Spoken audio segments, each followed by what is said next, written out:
90 करोड़ लोग खत्म खच भरे हुए हैं। बहुत ही बेहतरीन तरीके से आनंद ले रहे हैं। कैमरामैन जल्दी फोकस करो। कैमरामैन के सामने रहो तुम लोग।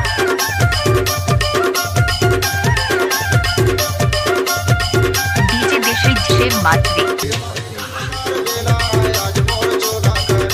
हाय दैया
नाचुरी